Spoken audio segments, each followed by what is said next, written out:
You are now tuned in to Welcome to the Jungle podcast, where we're going to give you the latest and greatest on financial literacy. We're going to bring you credit. We're going to bring you business. We're going to bring you local entrepreneurs. It's going to show you how they got ahead so that you don't be scared. We're going to get in touch with the youth so that you can tell you what they got going on today, because I know that some of y'all just don't know. Click the link, tap in, and get locked in. Remember, no retreat, no surrender. Every man must search his own soul. You can still work your job and let 7 other ones, passive and semi-passive, pay you. Y'all just I'm giving y'all game. You just ran the play. I just ran y'all to play. I just ran y'all to play. You work your job and then take that, invest into your business. Then let your business grow to the point to where now you can take the money from that business, one hand washes the other, and fund the next business. It's called diversifying your portfolio. Talk to him. You know, that's what everybody need to be doing. All right. And the reality, let's get into the reality of it. You're just getting to the reality of it. You know what I mean? Hey, I don't know what that was, but we're going to hit. All right. I'm pushing. Y'all can't hear. We pushing buttons and stuff. Y'all ain't understanding. Reality. We now have the ability to take what's in our mind and utilize the tools and technology and create a blueprint to be as wealthy as we want to be. When a black man and a black woman can go to the black man for a job, education, and protection, because I'm going to talk about my people and to my people, because again, it's not a shot at anybody else, but I got to speak directly to my people because we were not privy to this information. Trigonometry, calculus, all this stuff that we were taught, we wasn't taught about credit, how to leverage credit. We weren't even taught that you can even take your credit and open up a trade line. I just sold 2 trade lines just this week. So nobody's telling you that you can actually get a credit card with this age, history, credit amount that you can sell it. You can sell that whole thing to somebody and somebody's going to take advantage of your credit score, your history. And that's what people want to do. If you want to up your credit score, there's another gem. I'm about to give y'all a game. So if you want to up your credit score, add a trade line to your credit account. You're not going to get access to their money, but what it's going to look like is that you got another trade line. What's a trade line, Jelani? A trade line is anything that's an open account on your credit profile. A consumer report. It's actually not called a credit report. It's a consumer report because what you're doing is becoming a consumer to the banks. And you're consuming their money and a loan with an interest amount, right? So it's actually called a consumer report. Your financial credit, your financial report card. Yes, that's what your financial report card. That's exactly what that is, right? I got a C right now. You got a C? I'm about a B. We gonna get up there though, right? So when a black man and a black woman can go to protection, now you now have the things that she needs. You now qualify to the standards every black male should be held to. When she wants to be treated right as an equal partner, as a God, she comes to you, black man, right? So that means even with multiple streams of income, you have to be able to lead correctly so she can follow naturally, right? And you have to have your things in order. I heard you talk to me today about like somebody brought up poly stuff and was like, well, you can't be poly if you're not even polyamorous with your finances. With your finances. So you're not even a financial polygamist. You're not diversifying your portfolio and getting your finances correct. How do you expect to like? You must have your relationship with your finances right in order to be taking care of or providing for multiple people. Even to your children. Yeah. I mean, you got to listen. If you want a whole bunch of shoes, I tell my wife, you want a whole bunch of shoes, you want handbags, I suggest you create a stream of income for that. Why are we still relying on this one pot to say this is going to take care of my shoes, my bags, my hair, my lashes, my nails, my feet, from one job, from one thing, from one pot? Then no, go create a clothing line then. Sell some shirts, sell some workout gear, lash bar, sell something that's going to suffice and pay for that luxury that you want, because that's what it is. When you know about EYL, y'all should watch EYL. Earn your leisure. Earn it. How do you earn? You work. Discipline. You work. You know, and you make those things happen. I remember when we were taking the DG courses. Derek Grace. Shout out to Derek Grace. And he said, find a pain point, create an income. Boom. And I thought that was the most easiest and most cleverest thing, because you could go one day and write down 7 things that pain points come up on. And you could provide a product, a service.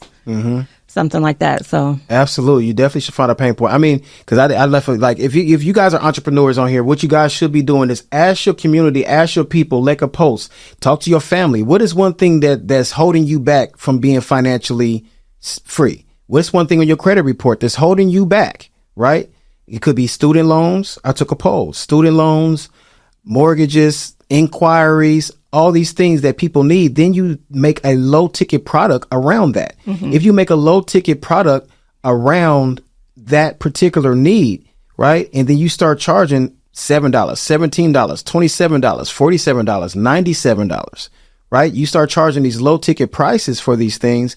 Then these people will start to believe in you, in which a product that you got, because you're basically, you're filling in a gap that they need in their life. They have a problem and you have a solution, right? And then you low ticket it down. You get more sales that way and conversions that way because it's such a low ticket price. And then that will convert them into a higher ticket price later on, right? So now I'm like, we'll make a template for student loans. I got templates for that.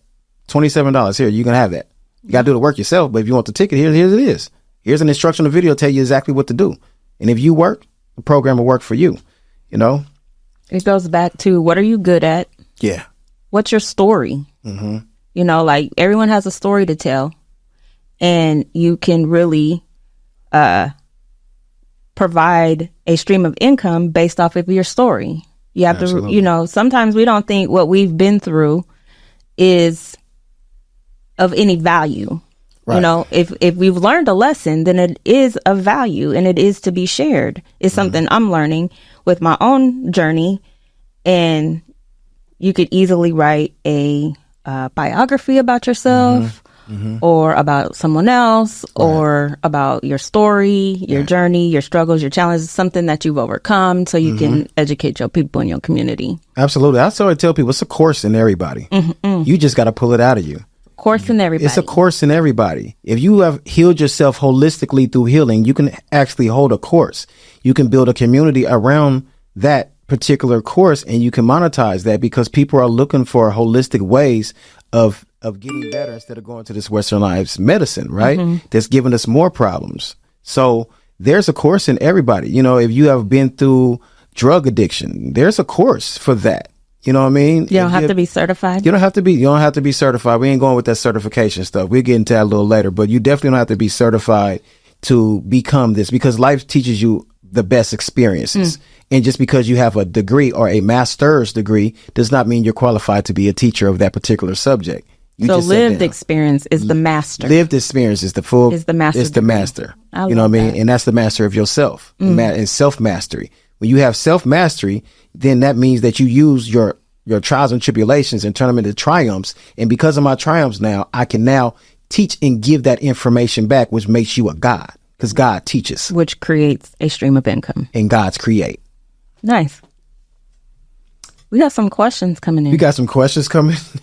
I know my Instagram is going ham now. I don't understand what's going on, but you know. I don't know when you want to do the questions. We'll do the questions a little later. We'll do some questions. Hold on to the question. Well, give us one question. A trade line is useful with the new LLC that has no credit, right? A trade line is useful to a new LLC with no credit. So can you get a trade line on business credit, or should you get a trade line on personal credit? You should get a trade line on personal credit. You should get a trade line on personal credit. Don't get me wrong and get me mistaken. Far as business credit, I don't believe you can add trade lines to that, because it is solely based upon your business. Right now, personal credit is a personal consumer debt. So that means I can actually make you an authorized user on my personal credit, right? I'm not sure if you really would want to do that with your business credit, because there's other ways around getting business credit funded and building your business credit, such as your net 30s. That's a Home Depot. Those are your store cards. Those are your vendor accounts, right? So those are what you should start with anyway in the first place, and then move up into your tier 4, which would be your cash credit, your Amex, Chase. That'll be your cash credit. So you really want to add a trade line. It's not really necessary to add a trade line to a business account. Now, as far as your personal account, you definitely want to add trade lines to that, because it's more things that's going to bring that score down bring that score down on your personal side, such as utilization, right? That's 35% of your score, right? You want to make sure you don't have any derogatory remarks. You want to have good credit age, your age. If you apply too much, your score goes down, right? You have inquiries, your score go down. On business side, they just want you to pay your bills on time. So you really don't need to add a trade line because they're not going off of those marks. You don't have utilization on your business side. So there's no reason to drop. It's going to drop down. Only way it's going to drop down, you don't pay your bills. So to add a trade line to your personal credit, because they will review your personal credit for your business. For your business. So you want to leverage your personal. You want to leverage your personal first. Yep. You want to leverage your personal first. All right. So moving, we got to go into 7 streams of income, right? What are they? Your 7 streams. You ready for the 7? What are they? Y'all should write this down. You should be writing this down. Pen and paper. You should have a pen and paper. We ain't giving no. You should be on notepad on your phone. Your notepad on your phone or something. Give me the 7 streams of income right now. That way you can, make it visual, write it down, make it visual, put it solidified in your head, right? Your earned income. That is your job. Never going to tell you to quit your job until you are financially able to quit your job and your business is funding your freedom, right? You have your stock dividends. You should be investing into stock as well, right? You have your rental or your real estate income as well, investing in the properties. That's the quickest hack to wealth. Your capital gains, selling your assets. Your capital gains will be you selling your assets. If you acquired stock, if you acquired crypto, if you acquired paintings, if you acquire anything that is considered an asset, that is your capital gains. That's your capital, and you're gaining profit off of selling your capital, right? Okay. So your interest income. If I have my money and I pull my money from, let's say, my life insurance at an interest rate, right? I could then loan my money back out to somebody who needs startup capital, 60,000. I can loan it out as an interest rate as well. So I can absolutely, y'all can do this. Y'all can attach interest to your own money. Attach interest to your own money, right? Do that. Attach interest to your own money, right? Your business. That's your profit that you're making off your business. It's going to